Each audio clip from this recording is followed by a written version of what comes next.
Welcome to another episode of Behind the Veil, where we delve deep into the realms of high strangeness and exploring phenomena that challenge our understanding of reality. Today, we have none other than Ron Morehead joining us. Renowned for decades as an author, researcher, lecturer, experiencer, and producer of the Sierra Sounds, Ron delves into the mysterious realm of Bigfoot, Sasquatch phenomenon. His extensive travels, personal interactions, and scientifically studied recordings make him a unique figure in the quest for understanding these giants. Join us as we go behind the veil with Ron Morehead to explore the enigmas and the quantum aspects of the elusive Bigfoot beings. Ron, thanks so much for joining us.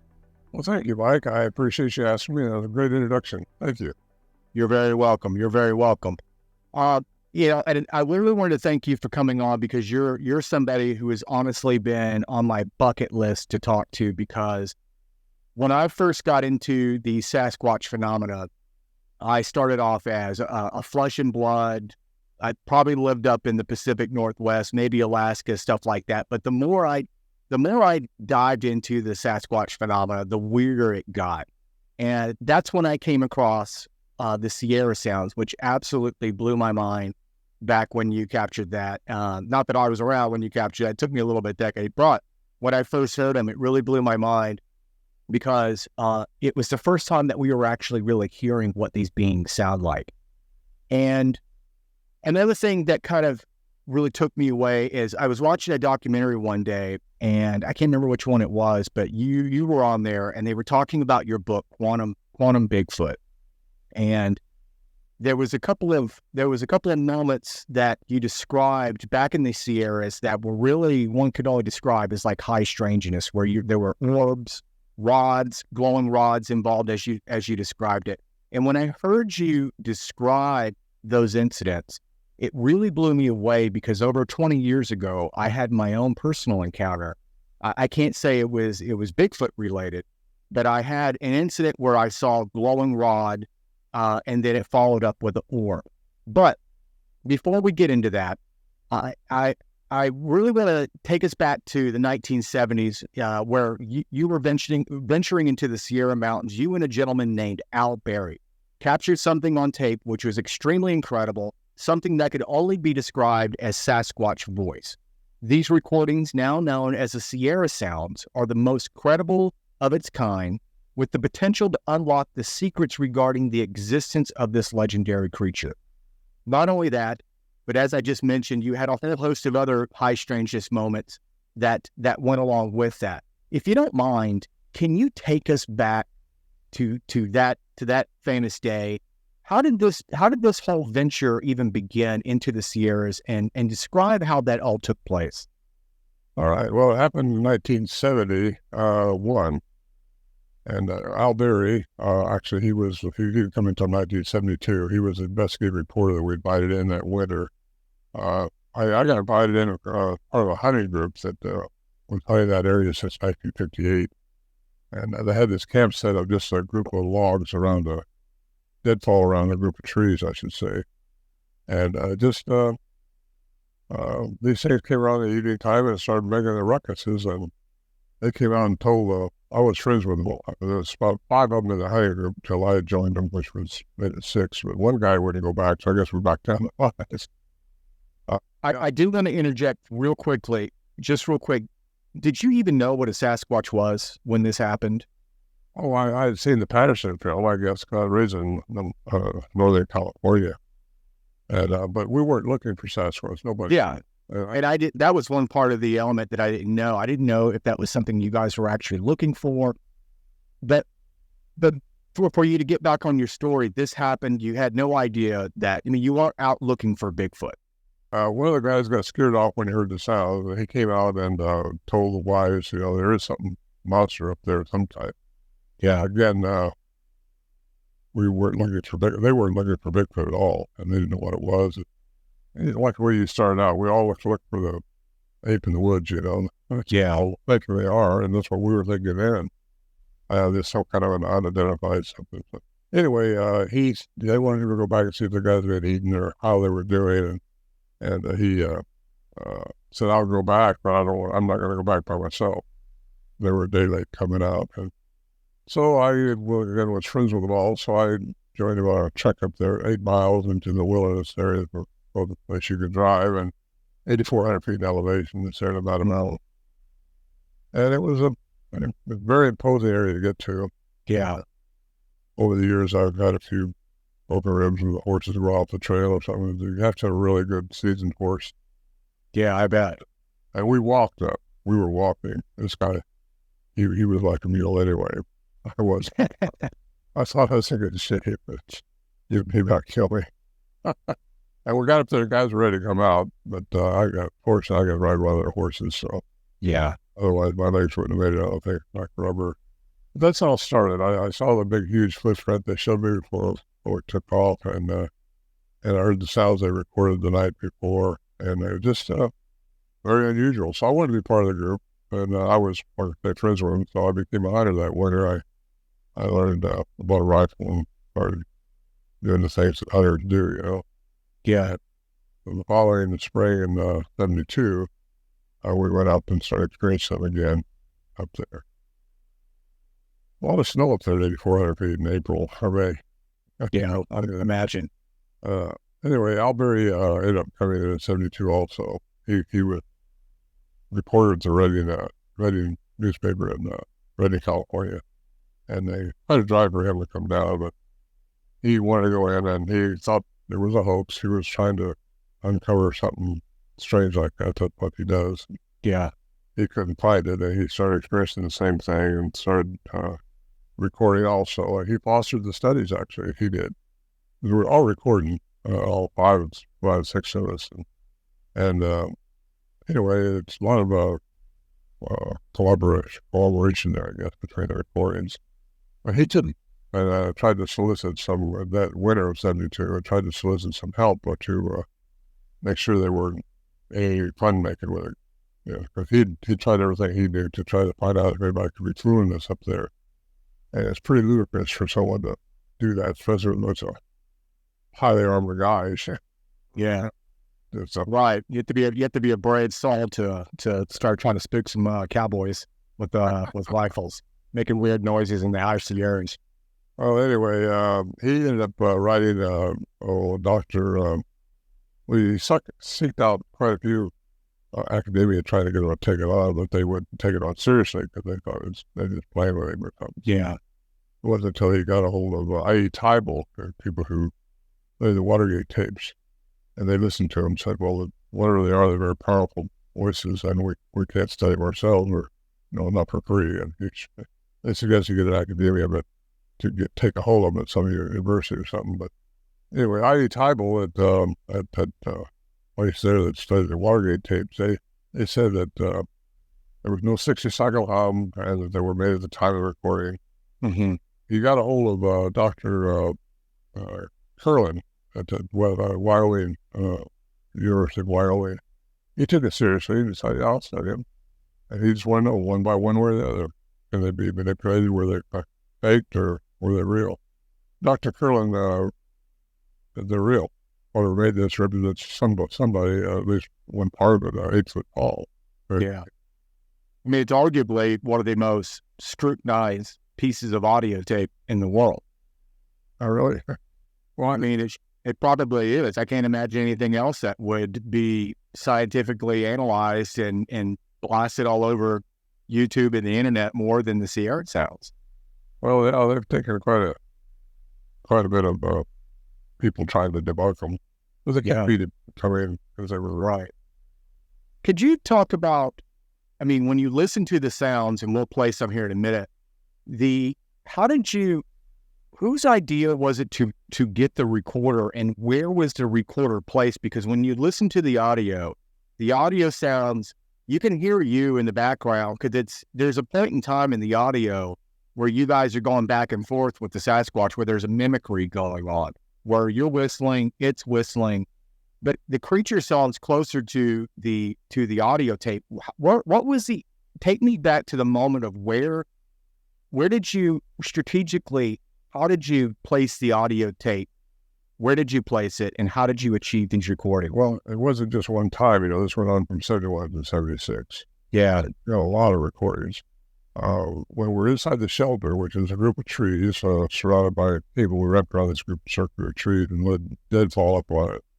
And then same way across the top, we get out of the weather, and we put plastic up there, then put alder brush on top of that, so it looked like a big beep. Yeah. We usually get inside. As soon as we go inside, they'd start whatever they did, their vocalizations. We'd stick our mic. I'd stuck my mics. I had a stereo cassette recorder, best one you could get in those days. Yes, batteries, stuff. And I stuck my stereo mics outside the shelter, through the shelter cracks of the walls, so that way I could pick up something. It records them walking around the shelter. Al Berry, the recordings you're going to play here in a few minutes, probably the one I talked to a few minutes ago anyway.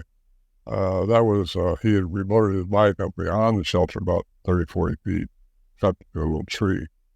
And those are very clear. It's like they were holding the microphone or something. And so that was that night. Then 74, when they came in, I was outside the shelter for the first time. They started messing with us while we were outside the shelter. Bill and I, just two of us up there. And that's the night where I got to see one. That's the night I recorded Samurai Cry.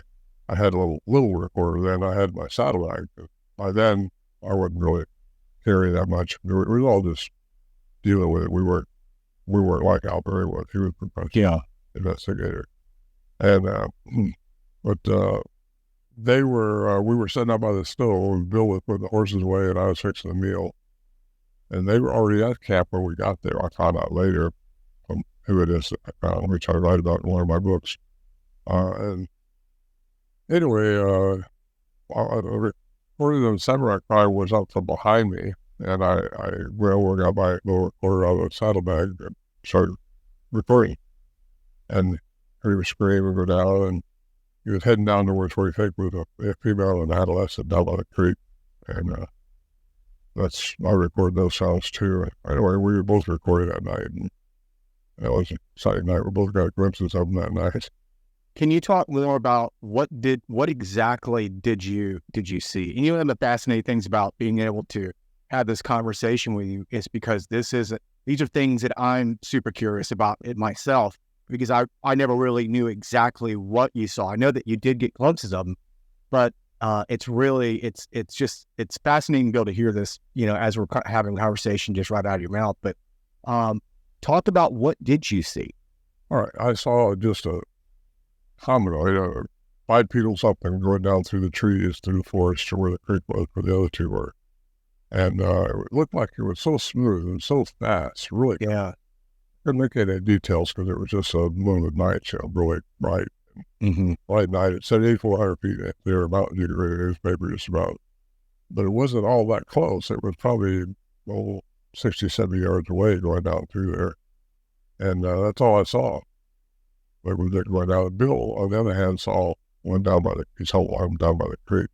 And these rocks that were down there. And so I can't give you any definitions for like it. It wasn't like it was 3 feet away from you, but right. Let's talk about the variety over the years of what you encountered, because you encountered a variety of different vocalizations. Can you describe? You have everything from the whistles to what sounds like rock clacking or some type of re-knocks. Can you talk about the variety of what you caught on audio? Well, all what you said, we got the whistle back and forth. The whistles, by the way, were determined by the study. There was none through the vocal cavity and not through the lips like we do. And when you hear it, you'll see it's got a real harmonic to it. And that was established by the study. And I've heard, I haven't captured it, but we heard a big tuning fork, what sounded like a big tuning fork from above us. That's daytime, but there could find a source. A lot of sound. I mean, they're just metallic sounds. One time we thought our camp was being torn apart, and looked out there later and nothing changed. Well, that's the super high strangeness aspects to it all. Because how do you explain that? You're hearing your camp being torn apart, but yet you go out and then there's nothing. Everything's a perfect order. How do you explain that? Well, you can't. I'm not in classical terms. You have to get into how things really work in the real world, which we don't see. Yeah. We're just part of the three-dimensional environment. But you know, they were hypnotizing all of us because we were all inside the shelter. And when that happened, then could they control your mind that way, all of us at the same time? We'd all need a frequency for them to do that, I think. Or do they just have the type of vocal mechanism that can create those sounds and make me think that's what's happening? That's what we thought. Yeah. Was there any point in time that you guys were like, shit, we got ourselves in over our head? Like, were you ever afraid for your life? No. Well, no, not really. We had a lot of guns. Yeah. I would hope so. Probably would have, but yeah. Anyway, no, when it started out, the aggressive sounds, which were basically, Al Berry got some really good aggressive sounds. We all did, but his were very clear that. Yeah. Yeah, it would make you think a little bit when you're gun cocked, and waiting for them to come through the shelter. But you don't know if they're jabbering back and forth, which is really aggressive sounding to each other, or if it was directed at you. Yeah, we don't know. We don't know what you're dealing with. We didn't know. How many creatures do you think that you were actually interacting with over the years? Oh, I don't know. There was, I think at one time there were 7 different sized tracks that we found a long period of a year. I would say 3 or 4. Yeah. And so, but we think it was 2 different family groups. We just think that. We don't know that because we never could ask one of them. Yeah. They were so bold that night in '74 when I got those good recordings. I thought sure they were going to come in and let us have a ride on the shoulders or something. Wow. The night they started up again the next night too, but Lewis and Warren Johnson came in and Lewis got frustrated with it. All these years it's like trying to nail Jello to the wall. You can't really get a hold of what's going on. You try to trick them in every way you think, and you can't trick them like you thought we should be able to. Yeah. Come in and take our food, we'd set up a camera trap and then go around another way, or just whenever you. So we used to think, well, there's one down there motioning because the doorway is just a log between 2 trees, all like that, and they'd be making sound behind the shelter that way. So we think, well, open the doorway up like quick, and we'll go around there and see one of them. As soon as you open the doorway up, it'd stop. Yeah.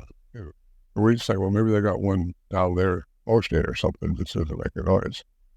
We don't know. But they're very, very intuitive, and more so than they got into the trick. Because Al Berry was he was a master's degree in science. He was not just a reporter, but he had a master's degree in science. And when he says, whatever you do, don't tell people about the strange stuff going on. And They won't believe you. Yeah, I have to, though. I mean, it's great. Well, I do now because. Yeah, I get it. I mean, you don't want to say that right out the get-go because people are going to be like, these guys are kooks, but, you got to stick with science, he said. So yeah. Quantum science kind of answers all the stuff that rides on the back of our Newtonian physics, which that's what we're all raised in. We're all conditioned boxes, we're all conditioned with a certain way to think. The government does it, our school teachers do it, our parents do it. Everybody conditions it. You're set in a certain way, and we're set to think that Newtonian physics, which is based on everything that you can, it's material, physical, or measurable, predictable. That's Newtonian physics, and which we all live in. That's in 3-dimensional environment.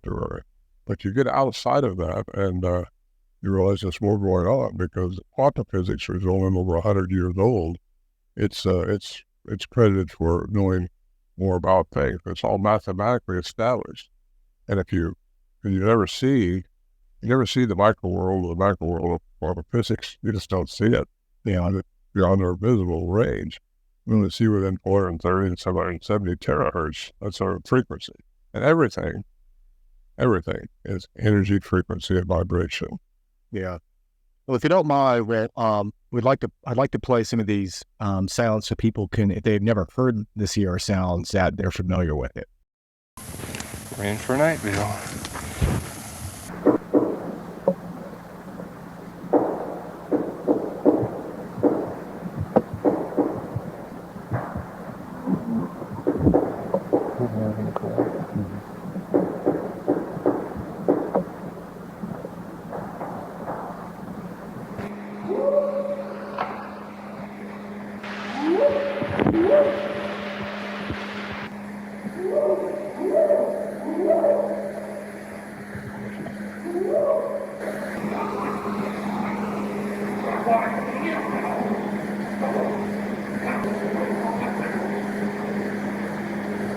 He's trying to talk to us.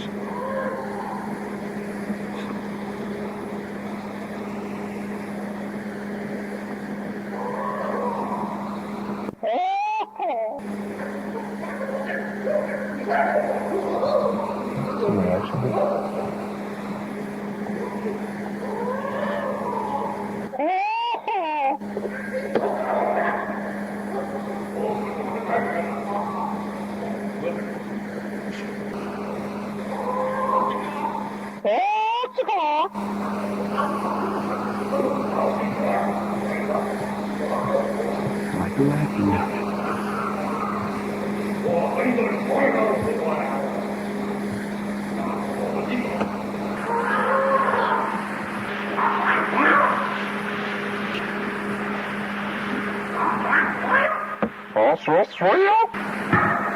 That's our job. Now we know where we can look for tracks of life for sure.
There's two of them across the creek at the big rocks.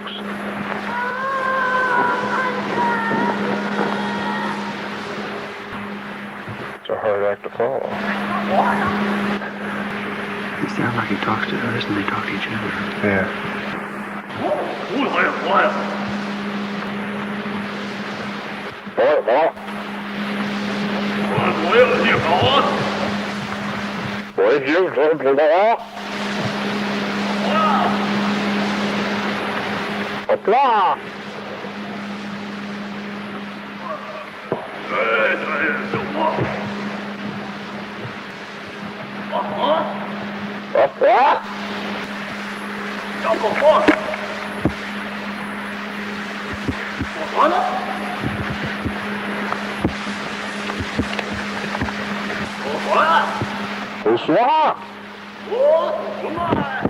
Right there, I just seen movement right through there.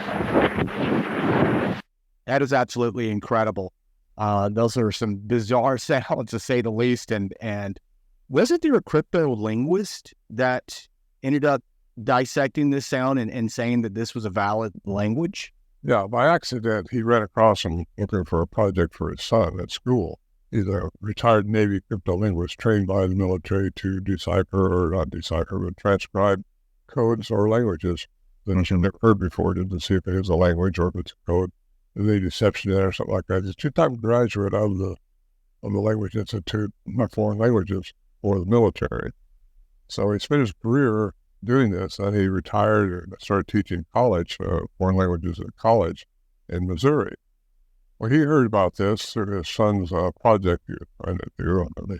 So I want to know what a Bigfoot sounded like. So he out that out of accident. And then he drove all the way out to Missouri because he heard this. He said, "There's something going on there if that's real." He came out and interviewed me and Albury both, got the context and sounds, asked if he could study them, and he took them. And he came back later and said, there is a language within these sounds. And it's not just a language, it's a complex language. And that's very unique. I didn't realize how unique that was. I didn't even know galvanite, really. But you find out later, after all this going on, this kind of puts the dots together for me. Because Dr. Lieberman at Brown University says only humans have the vocal mechanism for sapient language like we're talking now. And you get that point, you put those together, and plus all the other substances we've had listen sound done to. You got Dr. Curlin saying it represented an 8 foot tall person, individual, per something. You got cryptic language saying it's a language. Then you got a couple professors at Brown University say that only humans have that capability. So that makes them have a human component to them. Yeah. And I gotta say this right quick though. They're not all the same. I don't think all these things all around that people call Bigfoot or Sasquatch or Wild Man in Siberia or wherever, they're not all the same. I've been pretty much around the world with this stuff, Yeah. And it is a global phenomenon because you do have these creatures, reported in Australia, which is a yowie. You have the Yeren in Asia. I think you have the Alma in Europe, Russia. I do believe that there is a creature that potentially exists over in Central America or South America. So it's very bizarre that these creatures tend to be a global phenomenon that people are seeing. Mm-hmm. Even Australia, to me, that is really strange because how do you get a creature of that caliber to an island, a giant island that has no connection to the rest of the world? How do you explain that? Well, you really want me to tell you? Sure. That's why you're on in. Alien intervention into the genome of different primates. I believe that too. I'm totally on board. They have messed with the genome of species and made them hybridize into this planet. So that's what I think, and that's why I write my book. In fact, my book is a new book coming out shortly. Is Bigfoot Unveiled. Speaking of unveiled, congratulations on that. Look forward to reading that. But I think that if you get all the way back into ancient texts, all the way back to cuneiform text from the Mesopotamia, and what the Sumerians and those different cultures were, that's the first written language known to human. Wednesday. And you get into that in the Anunnaki, or people from powerful ones. Yeah. From the sky, and they're tall, they're big, and they could do anything. Shiny ones. Even Satan can go with anyone. I got into biblical stuff too. I was raised religiously, so I did quite a bit of Christian. So it takes you right into Genesis for the fallen ones, and it gets you into how they were messing with the fallen ones are messing with the genome. So they created the Nephilim, though, the giants. And they were also doing other. And when the flood came, which is pretty much accepted worldwide. Yeah. Every culture on the planet has some type of flood story. So there's almost no doubt that something happened. Now, how it happened, it's a different story, but yeah, it happened. Well, because they've gone underground, what happened to the ones that were in the ocean, not. Yeah. What I'm getting at is that they did it once. There's angels and fallen ones and celestial beings, and everything has a choice. And they've had a choice. 400 years later, when in the land of Canaan, the story of Noah's son Ham, they went into the land of Canaan. Like his son came, developed the land of Canaan. That's where the Edomites were, which were also giants. That's where the children of Israel came across, and they were like grasshoppers. They say to the Nephilim way back.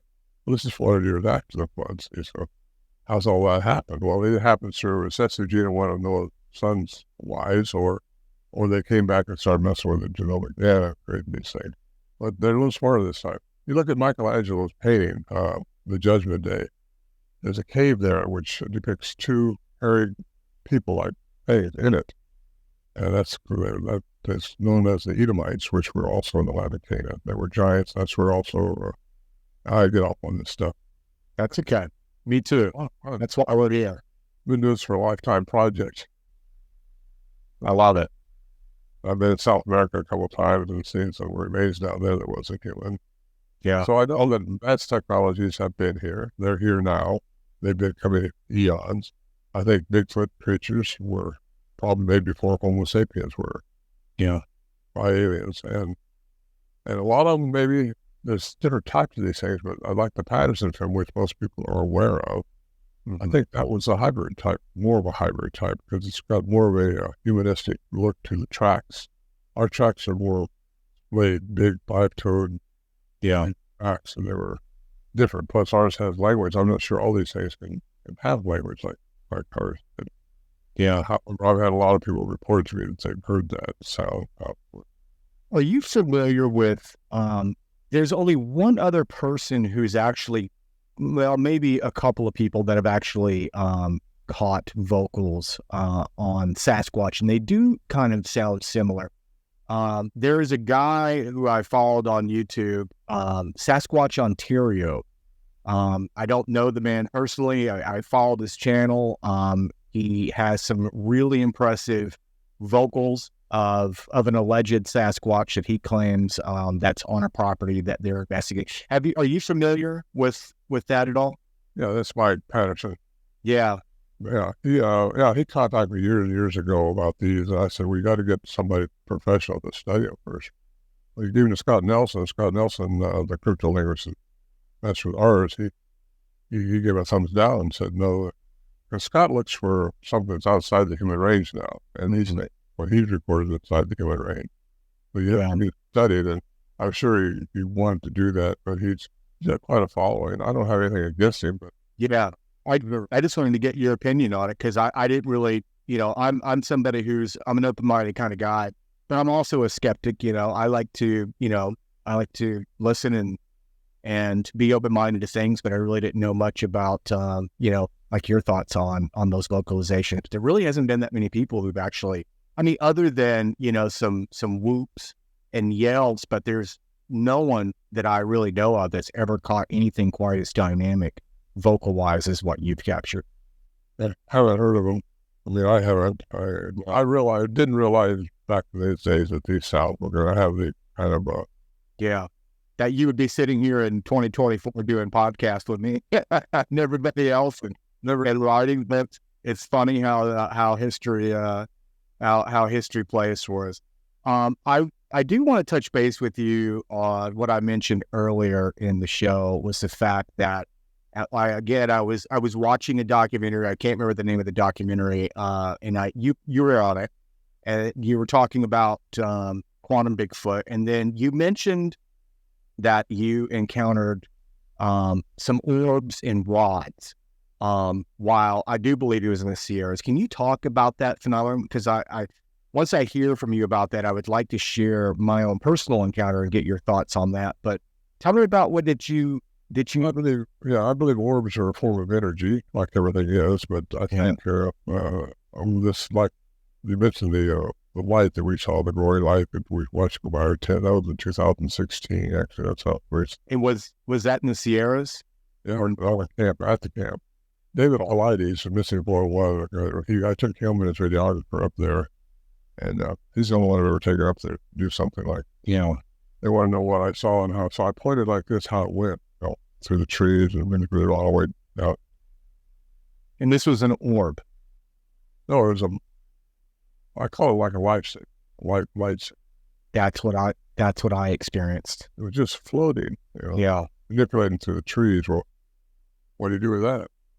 Let me tell you, I had an experience back in, oh my God, maybe 1999. I was in the Georgia woods. I was actually with a girl out on a date. We were parked on this cul-de-sac that was facing towards the woods, and there was a field. There was no houses out there. It looked like they were getting ready to, like they cleared some land, and it had a cul-de-sac, a road that ended in the cul-de-sac. And it looked like they were going to put some houses there, but they just never built them. It looked like it was kind of abandoned. But anyways, I was out there and it was pitch black, except the moon was out really bright that night. And all of a sudden we were sitting outside my car, and there was a variety of different incidents that kind of unfolded on this night. Originally, we caught sight of something that kind of caught our attention. I looked over and I saw, I don't really know how to even describe it. I can only describe it as I saw what looked like some type of misty object, shadowy looking object that was going through this grassy field. The grass in this field was probably about 3 feet high. And it's weird because you can see something, but your eyes can't make out exactly what you're seeing. It was almost like what you would think of like a stereotypical kind of ghost sighting, like something that doesn't really make any sense of what you're seeing, but you can still see the outline of something moving through this field. So originally when we first saw that, I didn't really know what to think about it. I wasn't freaked out. I did have a strange sense that overcame me, like that really, it's almost like I knew it was there before I saw it. That's the only way I can really describe it. Like I had a heightened sense of awareness whenever this thing made its presence known. But it wasn't something that really freaked us out because to me, it could have been maybe a deer that we just couldn't quite see, some type of animal, something like that. So it wasn't something that, like, again, it didn't really freak me out from the get-go. But a few minutes went by, maybe another 10 minutes, 15 minutes, and this object came back. It did another pass, and it was actually coming from the direction that it exited from. And we saw the same thing. It was a misty, shadowy looking object that was moving through this grassy field. And it looked like it was sliding on ice, like a cloud, like drifting across the sky. Like there was no movement in it. It just looked like a object that was being pulled on a dolly, like very fluid and had no movement whatsoever. So this time we were super on high alert. I was like, what the hell was that? Because it was super strange. We knew it wasn't a deer because the deer wouldn't have made a second pass. We could see well enough that it wasn't something that was like out of sight. You could see it, but you just couldn't tell what the hell you were seeing. So this time, she was freaked out, the girl that I was with. I was a little unnerved because I didn't know what I was seeing. We had a very bizarre, heightened sense of awareness, almost a type of dread feeling, like really like we should be on alert. Very primal kind of feeling. It's all we have to really describe it. Never felt anything like it since. So what I did to make her comfortable and me more comfortable is I spun the car in that direction and I faced the headlights towards the field. So if that thing came back, I was going to put the high beams on and see what we could see with clarity with the light on it. So about 15 minutes goes by. I had my back turned towards the field. She was facing the field, looking at me.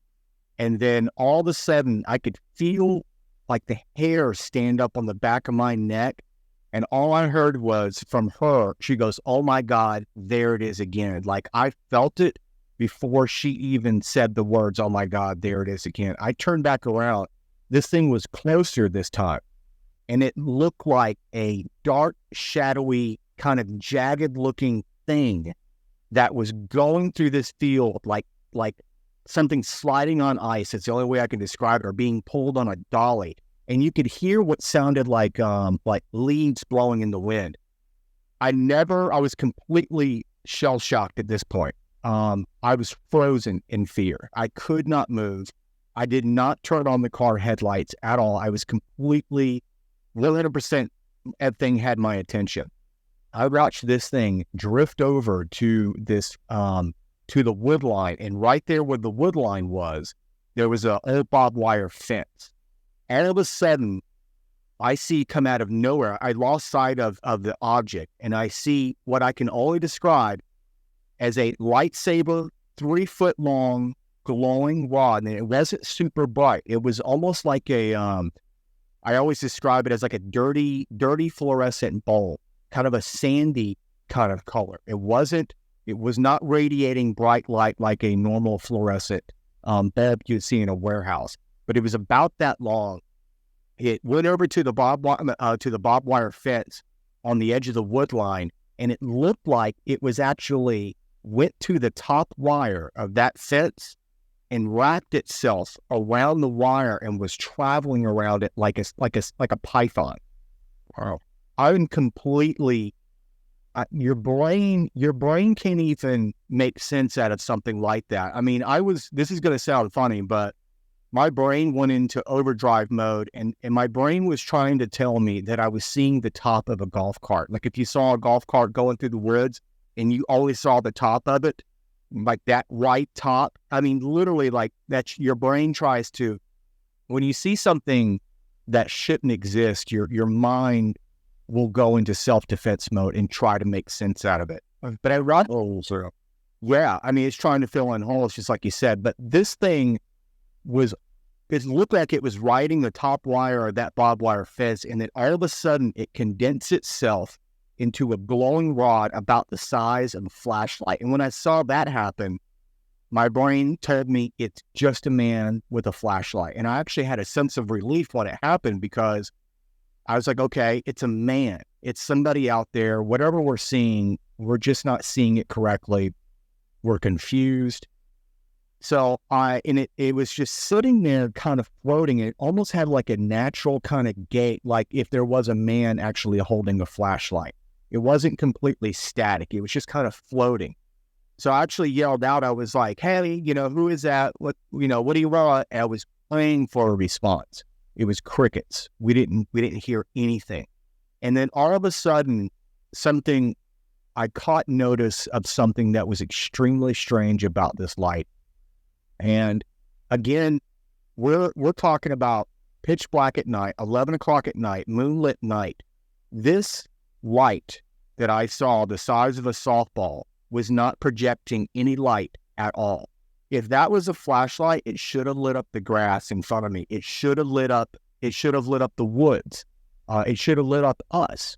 But there was no light coming off of that light. So no grass was lit up. If I went up to that thing and I put my hand in front of it, my hand would still be black. I don't know how to explain that.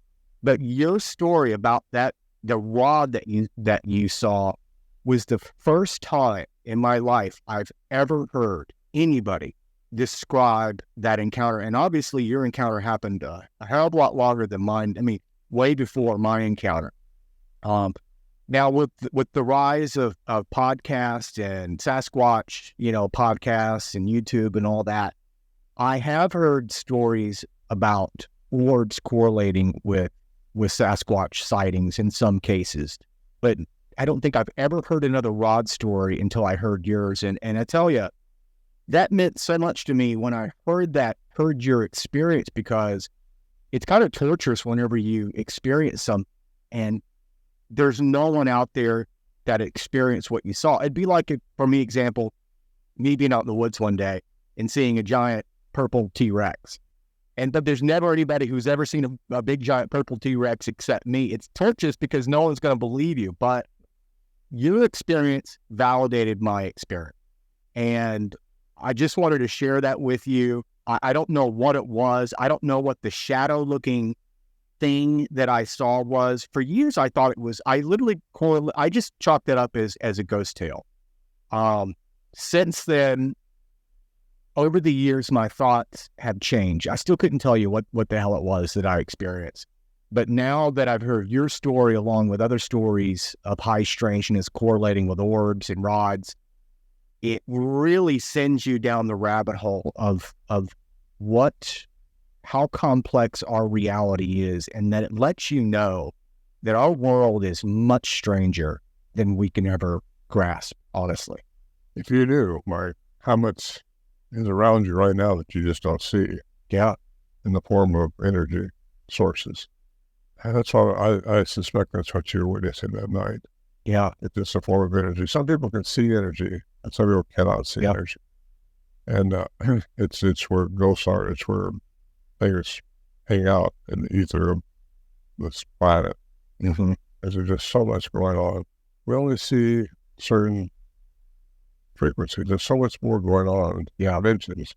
When they go out of our sight, did you see the missing 401, The Hunted? I have. Great film.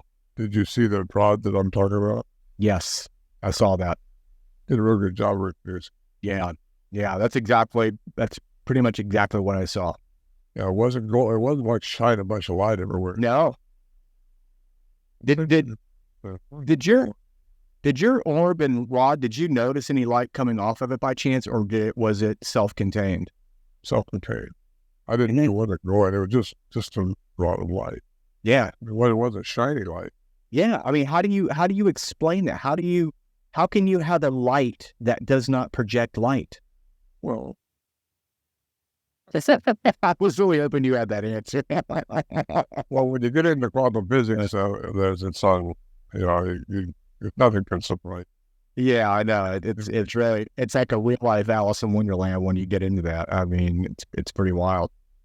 So speaking of quantum physics, I mean, you've had no problem diving into the high strangeness aspects of Bigfoot. Like I said, in the beginning, I thought Bigfoot was a flesh and blood creature, maybe unknown hominid that just has escaped man all these years. But to me, that sounds almost more ridiculous than it being interdimensional, because how could you ever have a creature of that caliber that could live potentially globally all over the world and still not be caught or captured? And it avoids cameras. It avoids people. It can't be trapped. It seems to be more intelligent than us to some degree. There's just no way. I just don't really buy I do think it is a flesh and blood creature, to a degree. I think it bleeds. It probably, it poops, pees, does all that stuff. People have found alleged Bigfoot scat, but I think clearly there's a lot more to these creatures, because you can't ignore all the weird things. Even the Native Americans talk about how the Sasquatch beings, some natives believed it lived in two worlds. Right. Yeah. And the Native Americans say that they live in two worlds. And but you get into physics about it, and so you brought up something a minute ago. I don't know what I was going to say. It's not that late for me. I've just been up a long time. Well, it's okay. I've had a long day myself. So let's do this. You're no stranger to the high strangeness aspect of Bigfoot. You read a book, Quantum Bigfoot. How did you take the quantum aspect and correlate it with Bigfoot? Well, because it's like Tesla said, what one man calls God, another one calls the laws of physics. And like where you got into Paul Dirac, who got the Nobel Prize for antimatter, where matter and energy are interchangeable. You get into Einstein too. So you find the frequency of anything, you can change its matter. Wow. That's how I think miracles are done. Yeah, find the right frequency. It's how some people say they mind speak, because they tune into your frequency. We're frequency, energy, vibration. So the strangest part is nothing surprises me anymore. No, neither doesn't me either. I know there's so much more going on than what I'm. Oh yeah, I think a part of the blessing that we don't really know it's going. I think we're designed that way, because otherwise, we wouldn't be able to handle it. There's a way you can handle it. You got to become coherent with everything. Yeah. Then your heart will tell you. Yeah, I'll agree with that. Pineal gland, I think, is a receptor. The pineal gland, and some people call it pineal gland. Yeah, pineal gland, brain. Yeah. I have Horus, the Egyptian hieroglyph, all that stuff. But that has to be in coherence with your heart, which is your brain through your body. Everybody thinks this is our brain, but that's what your gut feeling is. What's really this map is the one that's been conditioned. On your intuition. Yes, intuition. Those three things are hooked together and coherent, rhythmically function together. You will know what's right and what's wrong. Yeah. You just got to go by your gut feeling instead of what your analytical mind is trying to tell you to do. And that's what leads you in everything that's right. And we just got to learn how to raise our personal vibrational frequency, though, and keep it all flowing together. What chakras are all about, too. Yeah. Meditation, things like that. It's really, really interesting, You find out that matter and energy are interchangeable, because I heard reports of these things disappearing. And yeah. Back this lady that had with, I didn't know enough to watch sequence in the 411 film. Did you see it? I saw it. She saw that later form or went through the. Well, that's funny you bring that up, because I didn't want to bounce off of that saying that's what I saw, but that's kind of what I saw. I saw something that you could see a shape of something in that field, but it was almost like the predator in the movie. It was kind of like that. It wasn't perfectly like that. It was dark. It was hard to say exactly what I saw, but when I heard that she experienced and saw that kind of transparent thing in the tree, it kind of made me think of my own encounter. Well, like you go back to the Native Americans, say they live in trees even, because they are energy, and they need energy to be here. Well, I think they really get upset when people are cutting trees out, like they're clearing the forest or something for development of some type. More reports over the years about somebody seeing them when they were messing with trees. Yeah, it's this one program that's on TV now. It's woke people up in Canada. The name of the program, but it's anyway. They've taken them up there because they were cutting trees in this area and shipping the timber off. Well, that's where you want to look, because that's what pisses them off. Right? Largely so. And I've interviewed so many people that they don't even put it together. These things, we're destroying this planet. That's what it amounts to. Yeah. The greatest that. These things are concerned about that. And if there is an alien that connection with them, which I believe that some of them have that. Yeah, you do hear UFO reports. I mean, that people will see Bigfoot and then they have UFO. We had Stan Gordon on the show a while back, and he talked a lot about that, about how Pennsylvania some people would have Bigfoot encounters that correlated with UFO sightings. Right. I've had a lot of reports like that too. Like I've had where they see a Bigfoot go out of their visual and turn into an orb. Yeah. They have to do that through frequency. That's the only way they can manipulate their mass. Their mass has to be changed into energy somehow. That is interchangeable. And it's like, it's just, that's how trackways stop too. Yeah. Actually, you remember who Fred Beck was? Yeah. He's the guy that had the shot one supposedly in Mount St. Helens. Yeah.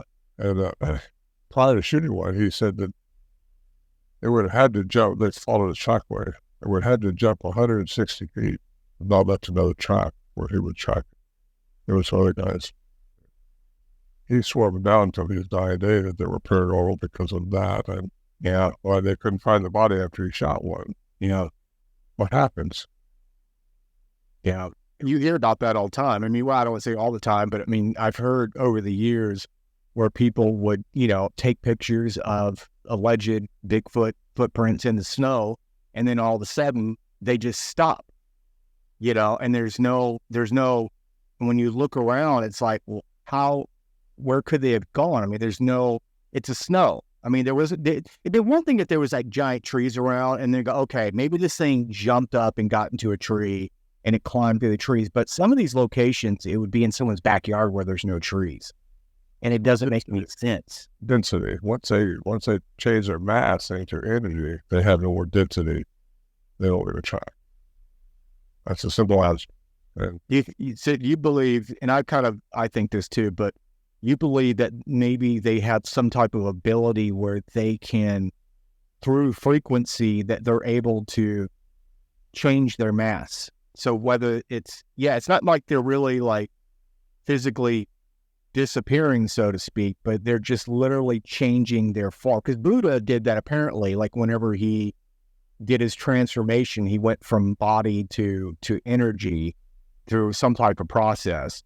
Well, maybe that's what these beings are doing, is that maybe they have dialed into some type of ability where they're able to harness that. Well, so I think that's what we did with up there. We should have slowed them more than what we did. Yeah. Because there were so many times when they were just right outside the shelter, and no matter how fast you were, you couldn't get out there fast enough to see one. And that's when we get kind of bold, because we realized, they're not going to eat us. They don't already, So they didn't carry us away in our sleeping bag or nothing like that. We were having kind of fun with it. Albert, that's one job, trying to figure it out. But I say kind of fun. It was exciting, more exciting. Yeah. Because when you know something like that's out there, you can't put your finger on it. Oh my God. I was 20 then, and you're indestructible too. Nothing can hurt you. Yeah. And something like that has to, I mean, obviously it did transform your life.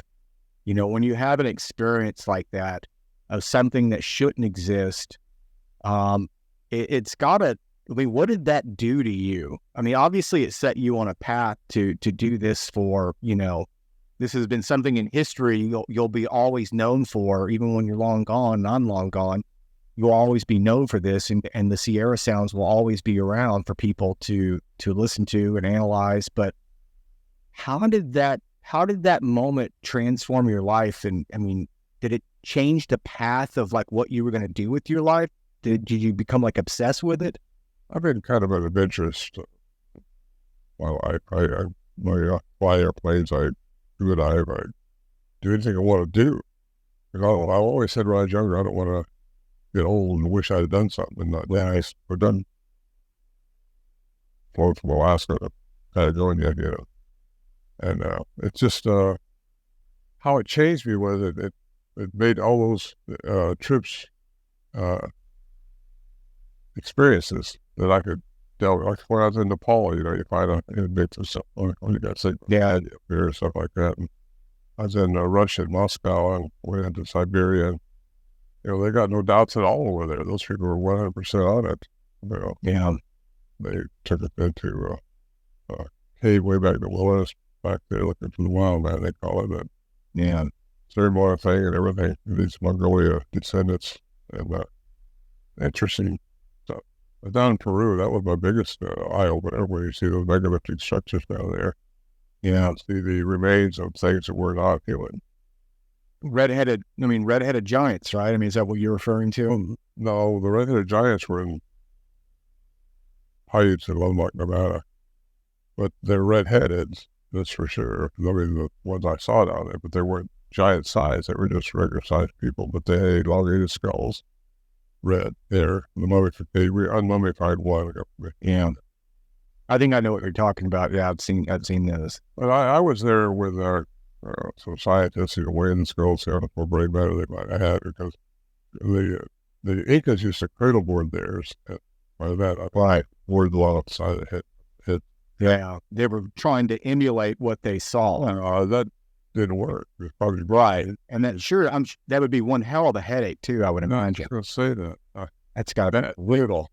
Jeez. But anyway, it didn't work for moving what we think the practice people did, which was move those huge boulders up in Cusco, up on those ancient in the mountains up in there. How the stuff they did was just phenomenal. I mean, the boulders over 100 tons, how they got up on this 13,000-foot mountain, and put together like a jigsaw puzzle. I mean, just no mortar, and wow. Yeah, and I think a lot of those cultures say they built onto that, and I could be wrong, but I mean, that's an interest of mine, is some of these old megalithic structures. But some of the cultures over there, I know that they, in their history, in their lore, they basically said, we found these places and we built onto these places, because a lot of these locations, you can see these giant stones, as you were describing, that are perfectly fused together with other giant stones that you couldn't even put a piece of paper through, because they're so perfectly bonded together and lined up. But then you have the cultures that eventually came there and took residency on that. You can see where their structures are at, because it's built completely different than what they were. The Spaniards on top of the Incas. Yeah, I mean, you can literally see like the time period of what made sense. And the funny thing is that the giant megalithic structures were more well designed, they're older, and more they're more sophisticated. Well, yeah. It's been suggested that was for earthquake purposes, but they're very, very, very, very, very old. Yeah. And anyway, it's really interesting. You see that stuff with your own eyes, and it just opens your mind up way out there. Yeah. And it just, anyway, it's my purpose of going down there was see if these elongated skulls had anything to do with the cellular crest that so many people report on Bigfoot up here. Mm-hmm. Some of them don't have that. Yeah, there's a conch shell war. Incas warred with the Mayans and Aztecs in Central America. And then they have stories about warring with giants in the north, which to Nevada. I've been to the Lovelock Caves 4 times looking for artifacts, trying to find some museum that would let me look at them. They don't do that anymore. They take them all the way to Smithsonian, I guess. And lock them up. Yeah, or burn them or something like that. Yeah, I don't know. I don't know what they do with them, but they don't let us see it, which is really. Well, they can't have anything destroy the narrative they got. I agree with that. And they can't explain it, and they can't explain Bigfoot. They know government knows Bigfoot's out there. They can't. I would agree. I think bodies have been found. I think they have. I think they've captured Bigfoots or dead Bigfoots. I mean, there's stories out there that seem to kind of paint that picture, and I think they're aware these creatures exist, and for whatever reason, just like a lot of other things, I think it challenges the human narrative that we've all been brainwashed to think, and I think it's just too troublesome for them to have to rewrite our history book, so to speak. Well, and if they can't control us, they have to make fun of it or hide it. Yeah. That's what's happened here in North America. Down in Central America and down in South America, they don't hide this stuff. I mean, it just, we the policemen, a bunch of, out of practice there, shove us out to this huge cemetery, 7 square miles of cemetery, just mounds of gravediggers had dug them up and trying to find artifacts that they could sell. But we walked up on top of this one little pyramid, and the policeman in charge, I don't know what they call him, he points over there where there's a small group of trees, way over there. And he said, there used to be a lake there. He said, till Sucked up all the water. I remember. Yeah, I remember that. Yeah. So wild. And they're just like very point blank about that. It's just like a commonplace. Yeah. Yeah. It's like, they just took all the water. I mean, because it was true. I mean, people can't prove it was a UFO that did it, but there was water in that lake at one point, and they can historically prove that. Yeah. I mean, people can make arguments like, oh, maybe something opened up in the ground and took it, but that doesn't seem to indicate that. It's very bizarre. Let me ask you, what has kept you going all of these years? There's not a lot of reward in the Bigfoot realm because, one, obviously people can't really catch them and get a lot of evidence. But what has kept you going all of these years, where you haven't turned your back on this phenomenon and you're still going strong? You're doing podcasts with me about it and a lot of other people. What has kept you doing this all these years? More than me making history or something. I want my message to make history, what it really means, what all this could mean to people now. And that's how we raise our personal vibrational frequency. It's all about frequency again. And if we can raise our frequency, the way you do that is what I get off on. I talk about that. I want to talk about it here. You have to learn how to respond to things. We're here on this planet for the experience. It's all about how you respond to that experience is what's going to make us what we're supposed to be. Yeah. You got to respond with love and compassion with things and not be the warring species that we are. You got to not fight, not do that stuff. It just can't kill people anymore. They're going to and we're going to show that and believe it in our lives. And once you've done that and do that, you're raising your personal. The first thing you'll be able to delve into the other dimensions in this lifetime if you do everything correctly. That's what I'm after. That's what keeps me going. Is I want to advance myself that way. Yeah, I think we're created like the Anunnaki, light beings. A lot of Anunnaki, they're not all bad. This one's stayed here. The fallen ones, and we're made to be like them. Even the Bible says, let us make man in our image. They said, so they made us, this man, us, in their image, made to be ninth dimensional beings. And I think that is the ultimate of the shining ones. Even Satan was called the shining one. Mm-hmm. Powerful ones. You can do anything and anywhere. We're made to be kings and priests in the universe. I think we need to graduate. And the only way you're going to graduate is get everything right and respond to things properly during your experience. Don't get it right, you got to learn it somewhere. Yeah. You're going to be reincarnated into another life here, or you're going to go to another planet, in a third dimensional planet. You have to learn everything in the third dimension before you can get out. Yeah. Before you can find it within you, because we all have it within us. Absolutely. I agree with that too. You've become a very wise man in your years, sir. I really appreciate that. You know, it's a great outlook to have on life, and I agree with that as well. I do believe, like, even these things that, for example, I mean, what you experience, what I've experienced, and what other people's experience, it opens your mind up to new possibilities. It pulls you out of this illusion that we call life, and it really lets you recognize the fact that there are things that we can't explain, and there's things around us that we're not really aware of. I mean, I always kind of like joke and let people know, like, it's like, for example, it would be like an ant in your backyard noticing an airplane for the first time. You know, they have no idea that there's all these things going around. They're just ants. They're in your backyard. They're doing their thing. And then all of a sudden, one of them looks up and goes, what is that thing in the sky that's flying over? Has like that epiphany moment.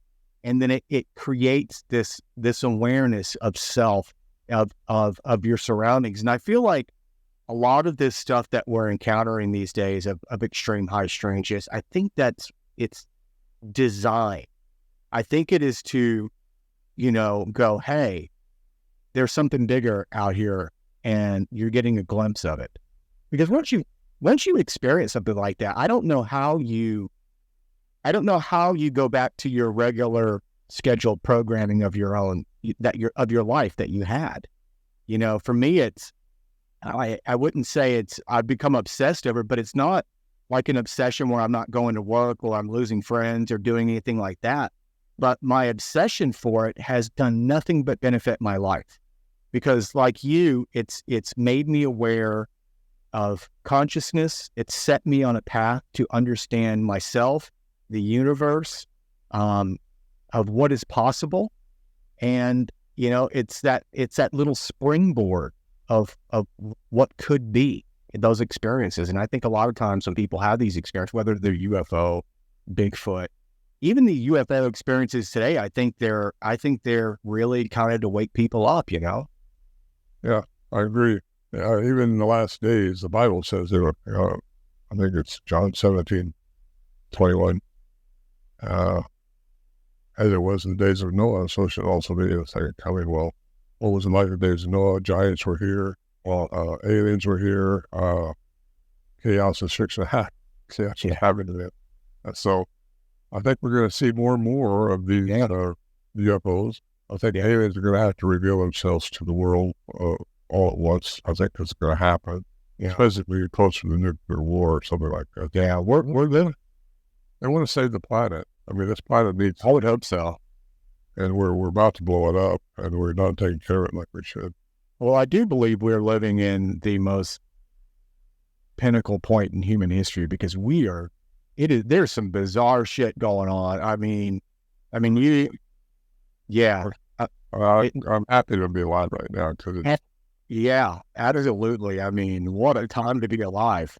It is bizarre. I mean, it's the full spectrum. I mean, it's bad, it's good, it's high strangeness, it's darkness, it's light. I mean, you got the whole kit and caboodle happening right now. That's for sure. AI, watch for AI, artificial intelligence. That's going to be that's going to be the sneaky thing in wolf in sheep's clothing. Yeah, I agree. Well, you're going to get that. World's going to be dependent on it, and it's unaware because you think it's just another sheep, but it can take over, and it probably will if something don't happen. Yeah. Just, once they develop consciousness, and that's what we have, then it's really downhill for us humans. Yeah, I agree. If something don't happen, then something will happen. Yeah. There's two parts to healing. There's something else I'd like to talk about a little bit is, I have the physical body, which is going to go away, right? Yeah. Our meat suit, as I call it. Yeah, meat tube. There's also the ethereal body, which is your spirit body. and that's your consciousness, your soul, which cannot die. According to physics, also energy, which we're all made out of. Fuck those all I love. I cannot die. So for Einstein, for the physicist, it just changes form when it leaves the right. So what does it go to? Depends on what elevation you brought yourself to during the experiment. That's going to go against, not the way I was raised. Religiously, no, you're going to die, and that's it. You're going to go to hell and burn forever, or you're going to out. And I don't believe in that. No, neither do I. That's a very doom outlook on stuff. And you know that you said it best earlier. You have to trust your gut. And you know, like when you become at peace with yourself and you try to dive into your own consciousness, your inner self, and you become very attuned to who you are, you know, you feel the presence that there is a God. You feel that there is a creator. You feel that, you know, somewhere deep down in your soul that there is no end. This is just a process. You know, I'm not going to pretend to know, you know, what exactly happened, because I don't know. But like you said, you listen to your gut, and when you be quiet and be still and listen to it, you know there's something much more grand out there than hell and brimstone, and it's an universal consciousness, which we're all part of. Yeah, Christ tried to teach us to. I wish that all got one as I am one. Exactly. Supposed to become one. We are one. We just don't know how to connect us yet. You know. Yeah, we're working on that part. But that's what you got to get into. That's where the intuition comes in. You do this, all that stuff, because you will grow in that if you meditate and you want to get all those parts of your body and see. Yeah. Well, we've got a few minutes left. I wanted to dive in real quick about please tell me about some of the books that you've written real quick. And then I would also like to dive into your future work, what people can expect from your new book. Well, all right, then. We'll just do that.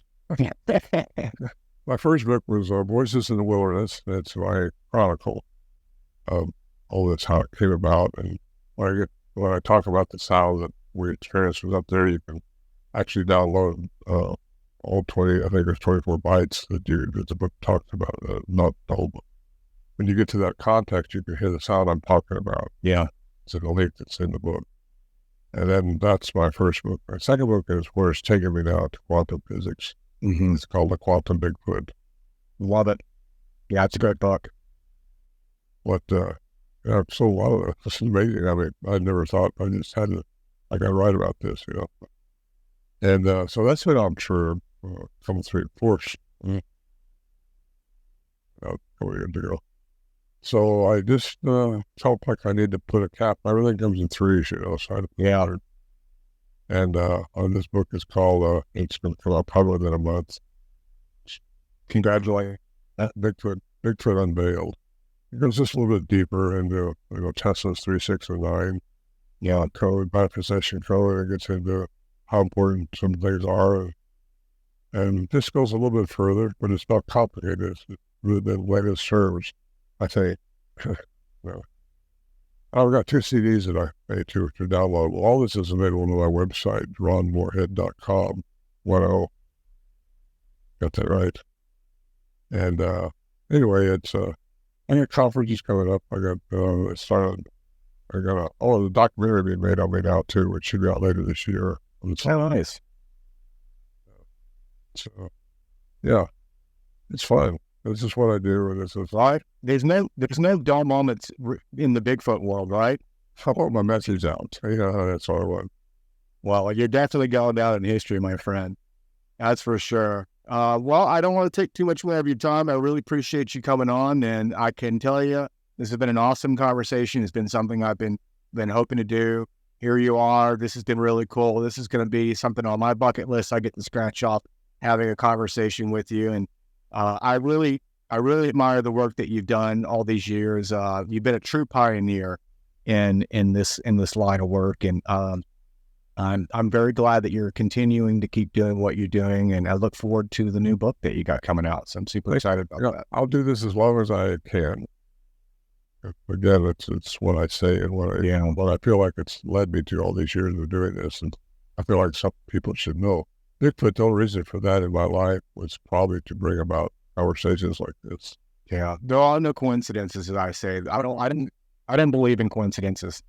We talk about the etherical part, and how it comes about. And Bigfoot, that they are, like we mentioned earlier in the session, that they are part human, it's a human component to them, and what gave them that, and how long has it been? There's been a lot of crossbreeding from indigenous people, Bigfoot. Mm-hmm. Some of them were human-like, and others, some of them may have regressed. Yeah. Because I think they've been here, a lot of them longer than we have. It's almost like I tend to think that too. Yeah, because I mean, you've even had reports of. I mean, I think like Leif Erikson apparently had alleged Bigfoot encounter. He didn't describe it as Bigfoot. He described it as a hairy man. Like whenever they first landed in America, there was reports of hairy man encounters, and I think some people like wrote that off as like, well, maybe it was just Native Americans they met and that scared them off, but that's not the way he described them. And then there's a lot of historical reports that, show that they've been around for quite a long time. Daniel Boone, supposedly shot one. Yeah. I didn't put that in a file. Yeah, right up here. And, Well, I'm glad your encounter didn't happen like the Ape Canyon incident. That was really dramatic. if it came through that shelter, that's we'd have unloaded on it, I know. Yeah. That's what happened at Port Lake, Alaska when I was up there a couple of years ago with the Discovery Channel. They wouldn't know what they could do to rehabituate. Ape Canyon. Oh, yeah. Port Lake, Alaska. And in the late 40s, early 50s, they had to abandon the camp because a Bigfoot-like creature was running it. But when I flew over in the helicopter, they took me in there. I was in a way over timbered years ago. You could see the new growth. I said, Yeah. Oh, it's 50, 60 years old now. But they heavily timbered it. They were really overfishing from the pictures I saw. And they were also mining there. And they were just destroying the property too much. They were just not being respectful of the property. They say, if they came out of the woods screaming at 12-foot tall something, hairy something, they'd probably shot at it. They would piss off. They'd probably throw their arms off at that point, Yeah. Probably what happened. I'm just guessing at that, but that's the only. Yeah. I mean, they did abandon the town. It's kind of weird. I mean, there was equipment left and very strange story. There's not much there. Just the post office building is still standing. Yeah. This is equipment that's all grown over. You can find if you walk on the forest and up in there. I've seen a few pieces and things. Yeah. I know this is I just want to get your quick opinion on this. I know this is a whole different rabbit hole, but the David Polias 101 stuff, do you think, I mean, he's paid a lot of attention to the Bigfoot phenomena. Do you think that there's any connection to some of these people missing with that, or is it's very, very bizarre? Yeah. You want me to tell you what he thinks? Sure. I won't. Yeah, Do that. I'm think. Well, I spent a week with him up there. In fact, he's riding the forward to my new book, The Other Road. He's a target with me, I think, but he's also a retired cop officer. Yeah, detective, right? Yeah, I followed his work pretty closely, and I mean, I really think he's onto something. And there's a lot of other interesting people who are pretty connected in the UFO world and government that are watching him pretty closely too, that believe that he's really onto something. Yeah, well, he is. Yeah. So but I don't let me helicopter buzz over me. Yeah. Guess I feel like I'm going to fade out one of these days or something. Yeah. Well, they've got this things happen. They know what everybody's doing. I think if they want to know. Yeah, they got to control the narrative though. Somebody gets used to it, but they're letting the bees go out a little bit. They're letting the narrative out a little more, like the Roswell, weather balloon, stuff like that. Yeah, and also Bigfoot's just being seen too much consistently at that. It's not like it's Chupacabra where it disappeared. I mean, like you saw it in the 90s and 2000s and then disappeared, or Loch Ness. That's one of the things people have to kind of pay attention to, is that the consistency. I mean, the consistency is always there. other cryptids have been lost to the sands of history, so to speak. You know, you don't really hear about a whole lot of different cryptids, but Bigfoot's always there, and so are you as well. You're not going anywhere, and we appreciate that. Yeah. Well, I appreciate your time, Ron. Thank you so much. You've been a real blessing to be able to talk to, and I love being able to share your story. And I hope people get a chance to check out more of your work. Go to your website. What is your website again? RonMorehead.com. And do you have a YouTube channel at all? I can't remember. You can find it. Just look at Ron Morehead YouTube. I noticed that the other day. I got a lot of YouTube stuff on that. Oh, yeah. People are always putting you on YouTube. You're all over the internet. If I was quite as famous as Ron Morehead. Ron, my friend, thank you so much. You got it. It's been an honor and a pleasure, and I think that's going to do it for us tonight. And we appreciate you guys joining us. And until next time, we'll see you.